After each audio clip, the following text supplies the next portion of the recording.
अस्सलाम वालेकुम ख़वातीन व हज़रात। अनोखा तपस्वी आज का उन्वान। कुदरतुल्लाह ऐसे तपस्वी हैं जो खुली आँखों से ध्यान लगाता है और साथ ही नर्तकी को कानी आँख से देखता भी जाता है, मगर उसका ध्यान नहीं टूटता। पता नहीं उन्होंने ये गुर कहाँ से सीखा है। हरम में कुदरत मुझसे बात भी कर लेते थे, नज़्म व नसक के दीवाने का लेक्चर भी सुन लेते थे, लेकिन ऐसे कि हुजूरी में फ़र्क ना आए। कुदरत को किसी से लाग नहीं, किसी से लगाव नहीं, सिर्फ हरम की बात नहीं, आम जिंदगी में अच्छा दोस्त होने के बावजूद वो किसी के दोस्त नहीं। उनके रवैये में एक बुनियादी बेताल्लुकी है। वो किसी ताल्लुक को अपने ध्यान के दायरे के मरकज़ में आने नहीं देते।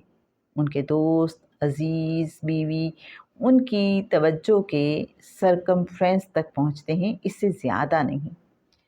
पता नहीं अल्लाह के बंदे दो मुल्लाओं में मुर्गी हलाल कैसे कर लेते हैं। पता नहीं वो तवज्जो को दो तरफ मुनतिफ कैसे करते हैं, लेकिन वो ऐसा करते हैं। वो डिवाइन अनकंसर्न को अपना लेते हैं।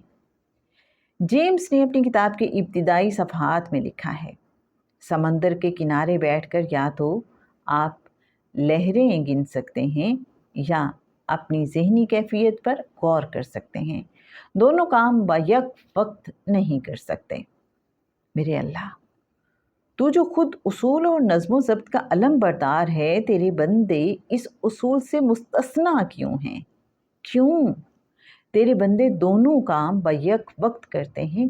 क्यों? मैंने कुदरत की तरफ गौर से देखा। वो अजीब अंदाज में बैठे थे। मैंने कई बार कोशिश की थी कि इस अंदाज को अपना लूं, लेकिन बेसूद। वो यूं बैठे थे जैसे एड्स, एहसास गुनाह, तासुफ, नदामत से उनका बंद बंद सरशार हो।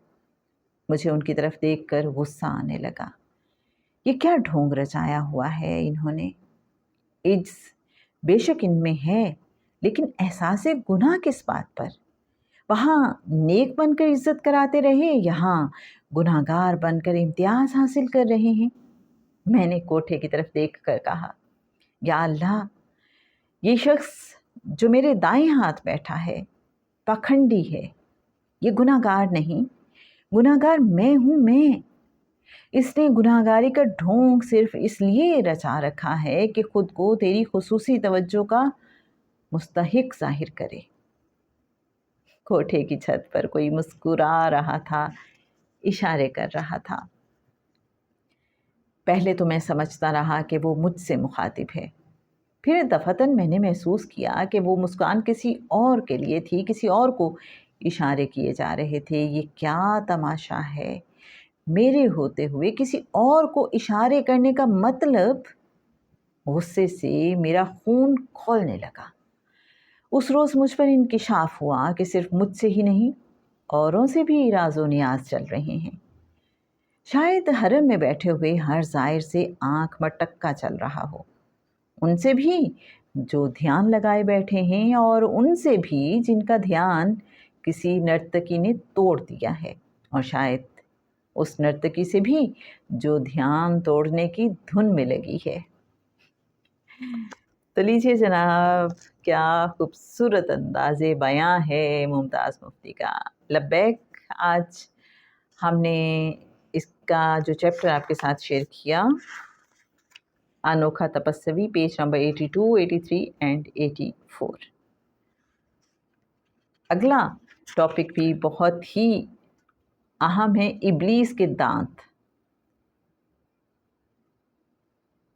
चलिए देखते हैं इब्लीस के दांत में फिर क्या बता रहे हैं मुमताज़ मुफ्ती। बस थोड़ा सा इंतज़ार।